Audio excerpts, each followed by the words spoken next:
ਸਤਿ ਸ਼੍ਰੀ ਅਕਾਲ ਜੀ। ਤੁਸੀਂ ਦੇਖ ਰਹੇ ਹੋ ਦੈਨਿਕ ਸਵੇਰਾ ਟੀਵੀ। ਮੈਂ ਸਤਵਿੰਦਰ ਜੰਡੂ। ਅਸੀਂ ਅੱਜ ਮੌਜੂਦ ਹਾਂ ਲੱਡੂਵਾਲ ਟੋਲ ਪਲਾਜ਼ਾ ਤੇ, ਜਿੱਥੇ ਕੱਚੇ ਮੁਲਾਜ਼ਮਾਂ ਵੱਲੋਂ ਧਰਨਾ ਪ੍ਰਦਰਸ਼ਨ ਕੀਤਾ ਗਿਆ ਤੇ ਰੋਡ ਨੂੰ ਪੂਰੀ ਤਰ੍ਹਾਂ ਜਾਮ ਕਰ ਦਿੱਤਾ ਗਿਆ। ਉਹਨਾਂ ਨੂੰ ਮੰਗਾਂ ਹੈ ਕਿ ਪੰਜਾਬ ਦੇ ਵਿੱਚ ਸਰਕਾਰ ਵੱਲੋਂ ਵੱਖ-ਵੱਖ ਪਿੰਡਾਂ ਜਾਂ ਸ਼ਹਿਰਾਂ ਦੇ ਵਿੱਚ ਬੋਰਡ ਲਗਾ ਦਿੱਤੇ ਗਏ ਵੀ ਕੱਚੇ ਮੁਲਾਜ਼ਮ ਨੂੰ ਪੱਕੇ ਕੀਤਾ ਗਿਆ। ਉਹ ਕਹਿੰਦੇ ਸਾਡਾ ਇੱਕ ਵੀ ਮੁਲਾਜ਼ਮ ਪੱਕਾ ਨਹੀਂ ਕੀਤਾ ਗਿਆ, ਉਹਨਾਂ ਦਾ ਕਹਿਣਾ ਆ। ਤੇ ਇੱਥੇ ਜਿਹੜੇ ਆਮ ਜਿਹੜੀ ਯਾਤਰੀ ਆ ਉਹ ਪੂਰੇ ਤਰ੍ਹਾਂ ਇੱਕ ਫਸੇ ਹੋਏ ਦਿਖਦੇ ਆ। ਕੈਮਰਾਮੈਨ ਨੂੰ ਕਹੂੰਗਾ ਪਿੱਛੇ ਦਿਖਾਇਆ ਜਾਵੇ। ਪੂਰੀ ਤਰ੍ਹਾਂ ਬੱਸਾਂ ਜਿਹੜੀਆਂ ਗੁਰਾਇਆਂ ਤੱਕ ਤਕਰੀਬਨ ਜਾਮ ਲੱਗ ਚੁੱਕਾ। ਇੱਧਰੋਂ ਲੁਧਿਆਣੇ ਤੱਕ ਪੂਰਾ ਬਲੌਕੇਜ ਰਸਤਾ ਕੀਤਾ ਹੋਇਆ। ਉਹ ਕਹਿੰਦੇ ਵੀ ਜੇ ਸਾਡੀਆਂ ਮੰਗਾਂ ਨੂੰ ਨਾ ਮੰਨਿਆ ਗਿਆ ਤੇ ਇੱਥੇ ਪੱਕਾ ਧਰਨਾ ਲਗਾਇਆ ਜਾਵੇਗਾ। ਵੱਖ-ਵੱਖ ਜਥੇਬੰਦੀਆਂ ਵੱਲੋਂ ਉਹਨਾਂ ਦਾ ਸਹਿਯੋਗ ਕੀਤਾ ਜਾ ਰਿਹਾ। ਇੱਥੇ ਉਗਰਾਹਾਂ ਜਿਹੜੀ ਸਭ ਤੋਂ ਵੱਡੀ ਯੂਨੀਅਨ ਮੰਨੀ ਜਾਂਦੀ ਆ, ਉਹ ਵੀ ਇਹਨਾਂ ਦਾ ਸਹਿਯੋਗ ਕਰ ਰਹੀ ਆ।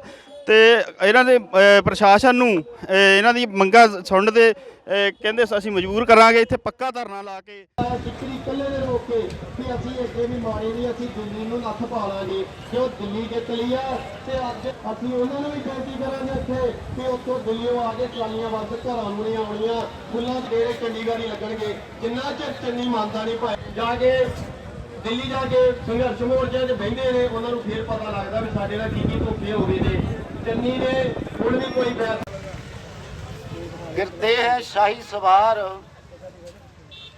गिरते हैं शाही सवार मैदान जंग में, गिरते हैं शाही सवार मैदान जंग में, घुटन वाल चलने वाला क्या करेगा। साथियों, ये जंग के मैदान दे विच लड़ाई हुंदी आ तो जितन हार डिगना भी आ तो उठना भी आ। जिस मेरे साथी ने कदी लड़ाई में हिस्सा ही नहीं लिया, ਉਹਨੂੰ ਕੀ ਪਤਾ ਕਿ ਮੈਦਾਨ ਦੇ ਜੰਗ ਦੇ ਵਿੱਚ ਇੱਥੇ ਦੇ ਮੰਤਰੀ ਸ਼ੰਤਰੀ ਜਿਹੜੇ ਐਮਐਲਏ ਆ ਜਿਹੜੇ ਹੂਟਰ ਮਾਰਦੇ ਪਿੰਡਾਂ ਵਿੱਚ ਫਿਰਦੇ ਆ, ਇਹਨਾਂ ਦਾ ਬੜਨਾ ਮੁਸ਼ਕਲ ਕਰ ਦੇਵਾਂਗੇ। ਪੁੱਛਾਂਗੇ ਵੀ ਹੁਣ ਹੋ ਗਏ ਅਸੀਂ ਦਿੱਲੀ, ਹੁਣ ਆ ਜਾਗੇ ਦਿੱਲੀ ਦੇ ਬਾਰਡਰਾਂ ਤੋਂ। ਫਿਰ ਵੀ ਤੁਸੀਂ ਅੱਕ ਜਾਓਗੇ, ਤੁਸੀਂ ਥੱਕ ਜਾਓਗੇ, ਫਿਰ ਤੁਸੀਂ ਵਾਪਸ ਨਿਰਾਸ਼ ਹੋ ਕੇ ਘਰਾਂ ਨੂੰ ਚਲੇ ਜਾਓਗੇ। नहीं भरावो, हुण तुहाडे नाल गिनती हजारों की गिनती तुहाडे नाल आवांगे। कैप्टन की सरकार सत्ता 'ਚ आई सी भी ਜਿਹੜੇ ਕੱਚੇ ਮੁਲਾਜ਼ਮਾਂ ਨੂੰ ਰੈਗੂਲਰ ਕੀਤਾ ਜਾਊਗਾ, ਘਰ ਘਰ ਨੌਕਰੀ ਦਿੱਤੀ ਜਾਊਗੀ। ਅਸੀਂ ਯਾਨੀ ਕਿ ਪੂਰੇ 4.5 ਪੌਣੇ 5 ਸਾਲ ਇਹਨਾਂ ਨੂੰ ਉਡੀਕਿਆ ਵੀ ਸਾਨੂੰ ਰੈਗੂਲਰ ਕਰ ਦੇਣਗੇ। 5 ਸਾਲਾਂ ਤੋਂ ਅਸੀਂ ਹੌਲੀ ਹੌਲੀ ਸੰਘਰਸ਼ ਕਰਦੇ ਆ ਰਹੇ ਸੀ। 17 ਦਿਨ ਅਸੀਂ ਕੈਪਟਨ ਅਮਰਿੰਦਰ ਸਿੰਘ ਦੇ ਮਹਿਲਾਂ ਦੇ ਅੱਗੇ ਪੱਕਾ ਮੋਰਚਾ ਲਾ ਕੇ ਬੈਠੇ ਸੀ ਤੇ 58 ਦਿਨ ਅਸੀਂ ਠੇਕਾ ਨੂੰ ਸੰਘਰਸ਼ ਮੋਰਚੇ ਦੇ ਬੈਨਰ ਹੇਠ ਮਰਿੰਡੇ ਪੱਕਾ ਮੋਰਚਾ ਲਾ ਕੇ ਬੈਠੇ, ਜਿਸ ਤਹਿਤ ਸਾਡੀਆਂ ਮੁੱਖ ਮੰਤਰੀ ਚੰਨੀ ਜੀ ਨਾਲ 10 ਮੀਟਿੰਗਾਂ ਤੈਅ ਹੋਈਆਂ। 10 ਮੀਟਿੰਗਾਂ 'ਚ ਉਹਨਾਂ ਨੇ ਇੱਕ ਵੀ ਨਹੀਂ ਕੀਤੀ ਤੇ ਕੱਲ ਜਿਹੜੀ 11ਵੀਂ ਮੀਟਿੰਗ ਤੈਅ ਹੋਈ ਉਹ ਵੀ ਨਹੀਂ ਕੀਤੀ।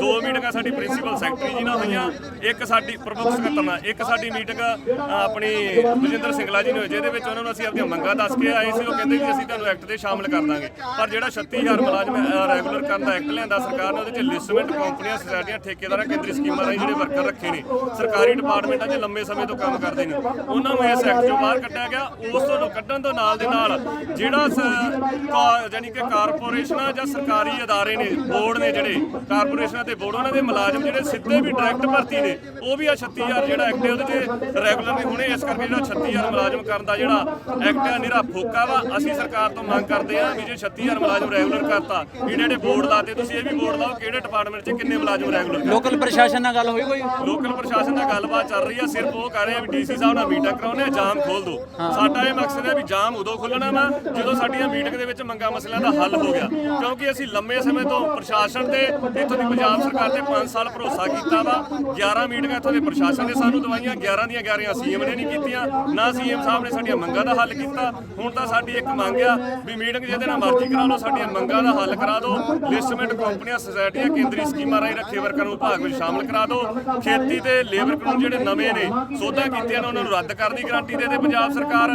ਸਸਤੀ ਵੰਡ ਪ੍ਰਣਾਲੀ ਜਾਰੀ ਰੱਖਣ ਦੀ ਗਰੰਟੀ ਦੇ ਪੰਜਾਬ ਸਰਕਾਰ। ਕਿਸੇ ਨੂੰ ਵੀ ਨੌਕਰੀ ਤੋਂ ਕੱਢਿਆ ਨਹੀਂ ਜਾਊਗਾ, ਇਹਦੀ ਗਰੰਟੀ ਦੇ ਸਰਕਾਰ। ਛਾਂਟੀ ਕੀਤੇ ਵਰਕਰ ਬਹਾਲ ਕੀਤੇ ਜਾਣਗੇ, ਇਹਦੀ ਗਰੰਟੀ ਗਾਰੰਟੀ ਦੇ ਸਰਕਾਰ, ਬੇਰੁਜ਼ਗਾਰਾਂ ਨੂੰ ਬੇਰੁਜ਼ਗਾਰੀ ਭੱਤਾ ਦਿੱਤਾ ਜਾਊਗਾ ਤੇ ਨਾਲੇ ਨੌਕਰੀ ਦਿੱਤੀ। ਜੇਕਰ ਸਰਕਾਰ ਇਹਦੀ ਗਾਰੰਟੀ ਦਿੰਦੀ ਆ ਤੇ ਫਿਰ ਅਸੀਂ ਇਹ ਜਾਮ ਚੱਕਣ ਦਾ ਸੋਚ ਸਕਦੇ ਹਾਂ। ਅਸੀਂ ਇੱਥੋਂ ਦੇ ਸ਼ਹਿਰ ਵਾਸੀਆਂ ਨੂੰ, ਪੰਜਾਬ ਦੇ ਲੋਕਾਂ ਨੂੰ, ਕਿਸਾਨਾਂ ਨੂੰ, ਮਜ਼ਦੂਰਾਂ ਨੂੰ, ਮੁਲਾਜ਼ਮਾਂ ਨੂੰ ਤੁਹਾਡੇ ਮਾਧਿਅਮ ਰਾਹੀਂ ਅਪੀਲ ਕਰਦੇ ਹਾਂ ਵੀ ਸਾਡਾ ਸਹਿਯੋਗ ਕਰੋ। ਇਹ ਸਾਡੀ ਲੜਾਈ ਨਹੀਂ, ਤੁਹਾਡੀ ਲੜਾਈ ਆ। ਜੇਕਰ ਅੱਜ ਕੱਲ੍ਹ ਸਰਕਾਰੀ ਅਦਾਰਿਆਂ 'ਚ ਸਰਕਾਰੀ ਮੁਲਾਜ਼ਮ ਰੈਗੂਲਰ ਨਹੀਂ ਹੁੰਦੇ ਤੇ ਜਿਹੜੀ ਸਸਤੀ ਸਹੂਲਤ ਮਿਲਦੀ ਆ ਉਹ ਜਮਾਂ ਨਹੀਂ ਮਿਲਣੀ। ਕਾਰਪੋਰੇਟ ਘਰਾਣਿਆਂ ਦੇ ਹਵਾਲੇ ਸਰਕਾਰੀ ਡਿਪਾਰਟਮੈਂਟ ਜਾਣੇ।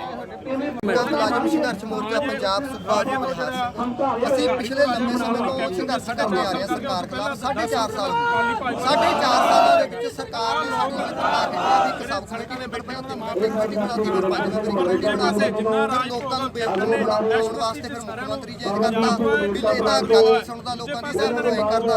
ਇੱਕ ਜਾਤ ਪਾਤ ਦਾ ਧਰਮ ਦਾ ਪੱਤਾ ਖੇਡਿਆ ਉਹਨਾਂ ਨੇ ਸਾਡੇ ਨਾਲ। ਫਿਰ ਕਹਿੰਦੇ ਵੀ ਇਹ ਗਰੀਬਾਂ ਦਾ ਮੁੱਖ ਹੈ, ਸਾਡੀ ਲੋਕਾਂ ਦੀ ਗੱਲ ਸੁਣੂਗਾ। ਇਸ ਮੁੱਖ ਮੰਤਰੀ ਨੇ ਵੀ ਸਾਡੀ ਗੱਲ ਨਹੀਂ ਸੁਣੀ। ਇਹ ਵੀ ਉਹੀ ਮੁੱਖ ਮੰਤਰੀ ਜਿਹੜਾ ਪਹਿਲਾਂ ਕੈਪਟਨ ਗੱਲ ਕਰਦਾ ਸੀ, ਇਹੀ ਉਹੀ ਮੁੱਖ ਮੰਤਰੀ ਜਿਹੜਾ ਡਾਂਗਾ ਭਰਾਉਂਦਾ ਸੀ, ਇਹ ਵੀ ਉਹੀ ਮੁੱਖ ਮੰਤਰੀ ਹੈ ਜਿਹੜਾ ਬੇਰੁਜ਼ਗਾਰਾਂ ਨੂੰ ਰੁਜ਼ਗਾਰ ਦੇਣ ਦੀ ਗੱਲ ਕਰਦਾ ਸੀ। ਅੱਜ ਬੇਰੁਜ਼ਗਾਰ ਸੜਕਾਂ ਤੇ ਰੁਲ ਰਹੇ ਆ। ਇਹੀ ਮੁੱਖ ਮੰਤਰੀ ਅੱਜ ਜਿਹੜਾ ਲੋਕਾਂ ਗਰੀਬਾਂ ਦੱਸ ਕੇ ਆ ਬੈਠਿਆ ਗਰੀਬ ਰੁਲ ਰਹੇ ਆ ਸੜਕਾਂ ਤੇ, ਜਿਨ੍ਹਾਂ ਦੀ ਗੱਲ ਨਹੀਂ ਸੁਣੀ ਜਾ ਰਹੀ। ਤੇ ਅਸੀਂ ਸਰਕਾਰ ਨੂੰ ਜਵਾਬ ਨਹੀਂ ਦਿੰਦੇ। ਪਿੱਛੇ ਸਾਡੇ ਜਿਹੜੇ ਠੇਕਾ ਮੁਲਾਜ਼ਮ ਸਰਕਾਰ ਤੋਂ ਆਪਣੀ ਗੱਲ ਸੁਣਨ ਵਾਸਤੇ ਪਿੰਡਾਂ ਵਿੱਚ ਗਏ, ਗੁਰਸਾਹਿਬ ਦੇ ਵਿੱਚ ਗਏ, ਮੁਕਤਸਰ ਦੇ ਵਿੱਚ ਗਏ ਵੀ ਸਾਡੀਆਂ 4 ਗੱਲਾਂ ਦਾ ਜਵਾਬ ਦੇ ਦਿਓ। ਪਰ ਮੁੱਖ ਮੰਤਰੀ ਨੇ 4 ਗੱਲਾਂ ਦਾ ਜਵਾਬ ਕਿਵੇਂ ਦਿੱਤਾ? ਡੰਡੇ ਨਾਲ। ਕੈਪਟਨ ਤੇ ਚੰਨੀ 'ਚ ਫਰਕ ਨਹੀਂ ਕੋਈ ਫਰਕ ਨਹੀਂ ਹੈਗਾ ਜੀ। ਇਹ ਇੱਕ ਜਾਤਾਂ ਪਾਤਾਂ ਦਾ ਸਾਡੇ ਲੋਕਾਂ ਦੇ ਵਿੱਚ ਧਰਮ ਦਾ ਪੱਤਾ ਖੇਡ ਰਹੇ ਆ, ਜਿਹਨੂੰ ਮਤਲਬ ਲੋਕਾਂ ਨੂੰ ਵੀ ਅੱਜ ਗੱਲ ਸਮਝ ਆ ਗਈ। ਅਸੀਂ ਪਹਿਲਾਂ ਵੀ ਲੋਕਾਂ ਨੂੰ ਕਹਿੰਦੇ ਵੀ ਕੋਈ ਵੀ ਮੁੱਖ ਮੰਤਰੀ ਆ ਜਾਵੇ, ਇਹ ਮਤਲਬ ਸਮਾਂ ਚੇਂਜ ਨਹੀਂ ਹੋ ਸਕਦਾ। ਸਮਾਂ ਚੇਂਜ ਲੜੇ ਤੋਂ ਬਿਨਾਂ ਨਹੀਂ ਹੋਣਾ। ਖੇਤੀ ਕਾਨੂੰਨ ਕਿਹੜਾ ਕਿਹੜੇ ਰੱਦ ਹੋਣਗੇ? ਅੱਜ ਲੜੇ ਕਿਸਾਨ ਲੜੇ, ਮਜ਼ਦੂਰ ਲੜੇ ਤਾਂ ਖੇਤੀ ਕਾਨੂੰਨ ਰੱਦ ਹੋਇਆ। ਵੀ ਅਸੀਂ ਵੀ ਮਤਲਬ ਠੇਕਾ ਮੁਲਾਜ਼ਮ ਚੰਨੀ ਸਰਕਾਰ ਨੇ ਵਾਅਦਾ ਕੀਤਾ ਸੀ, ਹੁਣ ਲਾਤਾ ਵੀ 36000 ਮੁਲਾਜ਼ਮ ਪੱਕੇ ਕਰ ਰਹੇ। ਕਿਹੜੇ 36000 ਮੁਲਾਜ਼ਮ ਪੱਕੇ ਕਰਿਆ? ਪੁੱਛਣਾ ਚਾਹੁੰਦੇ ਆ, ਪੁੱਛ ਰਹੇ ਆ ਸਰਕਾਰ ਤੋਂ। ਜਵਾਬ ਦੇਵੇ ਸਰਕਾਰ। ਪਿੰਡਾਂ ਵਿੱਚ ਸ਼ਹਿਰਾਂ ਵਿੱਚ ਜਾਂਦੇ ਪੁੱਛਦੇ ਆ ਅਸੀਂ ਕਿਹੜੇ ਮੁਲਾਜ਼ਮ ਪੱਕੇ ਕਰਤੇ? ਆਊਟਸੋਰਸਿੰਗ ਵਾਲੇ, ਲਿਸਟਮੈਂਟ ਵਾਲੇ, ਠੇਕੇਦਾਰ ਵਾਲੇ, ਕੰਪਨੀ ਵਾਲੇ, ਸਮੇਤੀ ਵਾਲੇ ਆ ਸੜਕਾਂ ਤੇ ਰੁਲ ਰਹੇ ਆ। ਚੰਨੀ ਸਰਕਾਰ ਤਾਂ ਕਹਿ ਰਹੀ ਕਿਸੇ ਦਾ ਕੋਈ ਹੋ ਹੀ ਨਹੀਂ ਸਕਦਾ, ਕੋਈ ਪ੍ਰੋਬਲਮ ਨਹੀਂ ਹੋ ਸਕਦੀ ਕਿਸੇ ਨੂੰ। ਬਿਲਕੁਲ ਹੀ ਆ। ਫਿਰ ਕਾਹਨੂੰ ਸਾਨੂੰ ਰੋਣ ਦੀ ਲੋੜ ਆ? ਅਸੀਂ ਕਹਿੰਦੇ ਆ ਪ੍ਰਸ਼ਾਸਨ ਸਾਡੀ ਗੱਲਬਾਤ ਕਰਾ ਦੇਵੇ। ਸਾਨੂੰ 11 ਮੀਟਿੰਗਾਂ ਦਿੱਤੀਆਂ ਨੇ। ਐਸਡੀਐਮ ਰਾਹੀਂ 11 ਮੀਟਿੰਗਾਂ ਦਿੱਤੀਆਂ। ਸਾਡਾ ਸਰਕਾਰ ਨੇ ਇੱਕ ਮੀਟਿੰਗ ਨਹੀਂ ਕੀਤੀ। ਕੱਲ ਸਾਨੂੰ ਐਸਡੀਐਮ ਸਾਹਿਬ ਨੇ ਲਿਖਤੀ ਮੀਟਿੰਗ ਲਗਵਾਈ। ਅਸੀਂ ਚੰਡੀਗੜ੍ਹ ਚਲੇ ਗਏ। ਚੰਡੀਗੜ੍ਹ ਸਾਡਾ ਮਜ਼ਾਕ ਹੋਇਆ ਕਿ 6 ਵਜੇ ਤੱਕ 10 ਵਜੇ ਤੱਕ ਸਾਨੂੰ ਰਾਤ ਦਾ ਬਿਠਾ ਕੇ ਰੱਖਿਆ, ਪਰ ਸਾਨੂੰ ਮੁੱਖ ਮੰਤਰੀ ਸਾਹਿਬ ਮਿਲੇ ਨਹੀਂ, ਮੀਟਿੰਗ ਨਹੀਂ ਹੋਈ। ਜਿਹਦੇ ਰੋਸ ਹੋ ਜੋ ਅੱਜ ਦੁਬਾਰਾ ਫੇਰ ਸਾਨੂੰ ਸੜਕ ਤੇ ਉਤਰਨਾ ਪਿਆ। ਜਿਹੜਾ ਮੰਤਰੀ ਕਹਿੰਦਾ ਵੀ ਬੇਰੁਜ਼ਗਾਰ ਨੂੰ ਰੁਜ਼ਗਾਰ ਦੇਣਾ, ਅੱਜ ਸੀਐਚਪੀ ਵਾਲੇ ਮੁਲਾਜ਼ਮਾਂ ਨੂੰ ਘਰੋਂ ਨਿਕਾਲਦੀਆਂ ਸਰਕਾਰ ਤਿਆਰੀਆਂ ਕਰ ਰਹੀ ਆ ਵੀ ਇਹਨਾਂ ਨੂੰ ਰੁਜ਼ਗਾਰ ਦੇ ਰਹੇ। ਅਸੀਂ ਪੁੱਛਣਾ ਚਾਹੁੰਦੇ ਹਾਂ ਸਰਕਾਰ ਕਿੰਨਾ ਚਿਰ ਧਰਨਾ ਚੱਲੂਗਾ? ਇਹ ਧਰਨਾ ਦੇਖੋ ਸਰਕਾਰ ਦਾ ਸਾਡਾ ਮਤਲਬ ਸੂਬਾ ਕਮੇਟੀ ਦੀ ਮੀਟਿੰਗ ਹੋਊਗੀ। ਇਹ ਐਲਾਨ ਜਦੋਂ ਤੱਕ ਸਰਕਾਰ ਮੀਟਿੰਗ ਨਹੀਂ ਕਰਦੀ, ਸਰਕਾਰ ਬਹਿੰਦੀ ਨਹੀਂ ਹੈ, ਉਦੋਂ ਤੱਕ ਪ੍ਰੋਟੈਸਟ ਹੈ ਜਿਹੜਾ ਜਾਰੀ। 29 ਤਰੀਕ ਦਾ ਕੱਲ 6 ਵਜੇ ਦੀ ਮੀਟਿੰਗ ਦੇ ਕੇ 8:30 ਵਜੇ ਤੱਕ ਸਾਨੂੰ ਗੇਟ ਅੱਗੇ ਖੜਕਾਈ ਰੱਖਿਆ। ਪੰਜਾਬ ਭਵਨ ਬਾਹਰ ਮੀਟਿੰਗ ਕਰਨ ਲਈ ਨਹੀਂ ਆਏ। ਇੱਕ ਵਾਰੀ ਨਹੀਂ ਹੋਇਆ, 11 ਵਾਰੀ ਇਹ ਮੀਟਿੰਗ ਦੇ ਕੇ ਮੁੱਕਰਿਆ। ਪਰ ਹੁਣ ਅਸੀਂ ਜਿਹੜਾ ਧਾਰ ਲਿਆ, ਜਿੰਨਾ ਤੱਕ ਸਾਡਾ ਮੀਟਿੰਗ ਦੇ ਵਿੱਚ ਬਹਿ ਕੇ ਸਾਰਥਕ ਸਿੱਟਾ ਨਹੀਂ, ਕੱਚੇ ਮੁਲਾਜ਼ਮਾਂ ਦਾ ਕੰਮ ਹੱਲ ਨਹੀਂ ਹੁੰਦਾ, ਉਹਨਾਂ ਤੱਕ ਜਿਹੜਾ ਧਰਨਾ ਚੱਲਦਾ ਰਹੇ। ਸਰ ਕਿੱਥੋਂ ਆਏ ਸੀ ਤੁਸੀਂ? ਸਰ ਮੈਂ ਅੰਮ੍ਰਿਤਸਰੋਂ ਆਇਆ, ਠੀਕ ਹੈ, ਹੁਣ ਕਿੱਧਰ ਜਾ ਰਹੇ ਸੀ? ਲੁਧਿਆਣੇ ਜਾ ਰਿਹਾ। ਕੀ ਪ੍ਰੋਬਲਮ ਪਈ ਤੁਹਾਨੂੰ? ਕੀ ਦਿੱਕਤ ਆਈ? ਦਿੱਕਤ ਹੈ ਕਿ ਰਾਤ ਦੇ ਵਿੱਚ ਧਰਨਾ ਦਿੱਤਾ ਹੈ, ਤਕਰੀਬਨ 2.25 ਘੰਟੇ ਹੋ ਗਏ ਇੱਥੇ ਬੈਠੇ। ਜਿੱਦਾਂ ਗੱਲ ਹੈ ਕਿ ਮੋਦੀ ਸਾਹਿਬ ਨੇ ਤਾਂ ਪਹਿਲਾਂ ਸਭ ਤੋਂ ਵੱਡੀ ਗਲਤੀ ਕੀਤੀ 3 ਕਾਨੂੰਨ ਬਣਾ ਕੇ, ਉਸ ਤੋਂ ਵੱਡੀ ਗਲਤੀ ਕਰ ਦਿੱਤੀ ਇਹ ਕਾਨੂੰਨ ਵਾਪਸ ਲੈ ਕੇ। ਹੁਣ ਹਰ ਜਥੇਬੰਦੀ ਆਈ ਉਹ ਸਮਝਦੀ ਹੈ ਕਿ ਸੜਕਾਂ ਰੋਕ ਕੇ ਤੇ ਅਸੀਂ ਆਪਣੀ ਮੰਗਾਂ ਮਨਵਾ ਲਾਂਗੇ, ਤੇ ਇਹ ਚੀਜ਼ ਦਾ ਕੋਈ ਹੱਲ ਨਹੀਂ ਹੈ। ਇਸ ਚੀਜ਼ ਨੂੰ ਪ੍ਰਸ਼ਾਸਨ ਨੂੰ ਸੋਚਣਾ ਚਾਹੀਦਾ। ਬਸ ਮੈਂ ਤਾਂ ਇਹੀ ਕਹਿਣਾ ਚਾਹੁੰਦਾ। ਜਸਦਾ ਜੀ, ਕੀ ਆਪਣਾ ਧਰਨੇ ਦਾ ਤੁਹਾਨੂੰ ਪਤਾ ਸੀਗਾ ਵੀ ਇੱਥੇ ਧਰਨ ਲੱਗਾ? ਨਹੀਂ ਜੀ, ਕਿਹੜੀ ਜਗ੍ਹਾ ਤੋਂ ਆਏ ਤੁਸੀਂ? ਅਸੀਂ ਸੁਲਤਾਨਪੁਰ ਸਾਹਿਬ ਤੋਂ ਕਿੱਧਰ ਜਾਣਾ ਸੀਗਾ ਤੁਸੀਂ? ਫਤਿਹਗੜ੍ਹ ਸਾਹਿਬ ਜਾ ਰਹੇ। ਅੱਛਾ ਜੀ, ਤੇ ਤੁਸੀਂ ਮਤਲਬ ਜਥੇ ਦੇ ਨਾਲ ਆਏ ਜਾਂ ਇਕੱਲੇ? ਗੱਡੀਆਂ ਬਾਹਰ ਖੜੋਤੀਆਂ ਪਿੱਛੇ। ਕਿੰਨੀ ਕੁ ਪਰੇਸ਼ਾਨੀ ਆਈ ਤੁਹਾਨੂੰ ਇਸ ਧਰਨੇ ਤੋਂ? ਚਲੋ ਇਹਨਾਂ ਦਾ ਕੰਮ ਹੋਣਾ ਚਾਹੀਦਾ। ਮਜ਼ਦੂਰਾਂ ਦਾ ਪਰੇਸ਼ਾਨੀਆਂ ਤੇ ਹੁੰਦੀਆਂ ਰਹਿਣੀਆਂ ਨੇ। ਠੀਕ ਹੈ, ਇਹਨਾਂ ਦਾ ਵਿਚਾਰਿਆਂ ਦਾ ਕੰਮ ਹੋਣਾ ਚਾਹੀਦਾ। ਜਿਹੜੇ ਵਿਚਾਰੇ ਗਰੀਬ ਨੇ, ਇਹਨਾਂ ਦੀਆਂ ਮੰਗਾਂ ਪੂਰੀਆਂ ਹੋਣੀਆਂ ਚਾਹੀਦੀਆਂ। ਉਹਦੇ ਵਿੱਚ ਸਰਕਾਰ ਰੋਜ਼ ਨਵੇਂ ਤੋਂ ਨਵਾਂ ਵਾਅਦਾ ਕਰਦੀ ਆ। ਇਹ ਵੀ ਵਾਅਦੇ ਕੀਤੇ ਆ, ਲੇਕਿਨ ਫਿਰ ਵੀ ਇਹਨਾਂ ਨੂੰ ਕੋਈ ਮਤਲਬ ਭਰੋਸਾ ਨਹੀਂ ਸਰਕਾਰ ਤੇ। ਭਰੋਸਾ ਹੁੰਦਾ ਤਾਂ ਫਿਰ ਇਹ ਵਿਚਾਰੇ ਕਿਉਂ ਇੱਦਾਂ ਕਰਨ? ਜੇ ਸਹੀ ਕੰਮ ਹੋਵੇ ਤਾਂ ਫਿਰ ਕਿਉਂ ਇੱਦਾਂ ਹੋਵੇ? ਇਹ ਗਰੀਬ ਨੇ ਵਿਚਾਰੇ, ਵੀ ਬੱਚਿਆਂ ਵਾਲੇ ਨੇ, ਇਹਨਾਂ ਦੀ ਮਨੋਂ ਕੰਮ ਪੂਰਾ ਹੋਣਾ ਚਾਹੀਦਾ। ਤੁਸੀਂ ਕੀ ਪ੍ਰਸ਼ਾਸਨ ਨੂੰ ਕੀ ਕਹਿਣਾ ਚਾਹੁੰਦੇ ਹੋ? ਪ੍ਰਸ਼ਾਸਨ ਨੇ ਇਹ ਕਹਿੰਦੇ ਆ ਵੀ ਇਹਨਾਂ ਦਾ ਕੰਮ ਕਰਨਾ ਚਾਹੀਦਾ।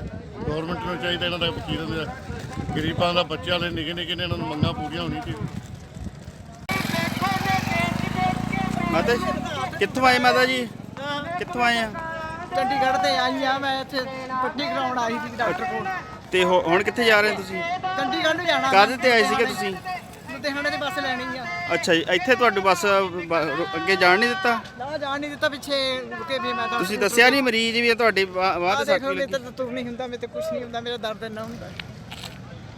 ਸਗੋਂ ਕੋਈ ਗੱਡੀ ਵਾਲਾ ਨਹੀਂ, ਕੋਈ ਸਕੂਟਰ ਵਾਲਾ ਨਹੀਂ, ਕੋਈ ਨਹੀਂ। ਕੀ ਚਾਹੁੰਦੇ ਵੀ ਸਹੀ ਲੱਗਿਆ ਧਰਨਾ ਇਹ? ਕਿਆ ਕਰ ਦੱਸੀਏ, ਕਿਆ ਨਾ ਕਰੀਏ। ਕੋਈ ਇੱਥੇ ਦੇ ਮੇਰੇ ਵਿਚਾਰਾਂ ਨੂੰ ਮੈਂ ਇੱਥੇ ਤੱਕ ਪਹੁੰਚਾ ਦੇਵੇ ਮੈਨੂੰ, ਲੁਧਿਆਣੇ ਤੱਕ। ਕਿਉਂਕਿ ਅੱਗੇ ਲੁਧਿਆਣੇ ਤੱਕ ਤਾਂ ਕੋਈ ਸਾਧਨ ਵੀ ਨਹੀਂ ਹੈਗਾ। ਨਹੀਂ ਅੱਗੇ ਨਹੀਂ ਕੁਛ ਨਹੀਂ, ਸਾਰੇ ਲੱਗੇ ਵੇ ਲੁਧਿਆਣੇ ਤੱਕ।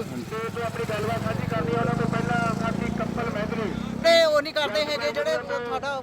ਤੁਸੀਂ ਦੇਖ ਰਹੇ ਹੋ ਦੈਨਿਕ ਸਵੇਰਾ ਟੀਵੀ। ਮੈਂ ਸਤਵਿੰਦਰ ਜੰਡੂ ਗੁਰਾਇਆ।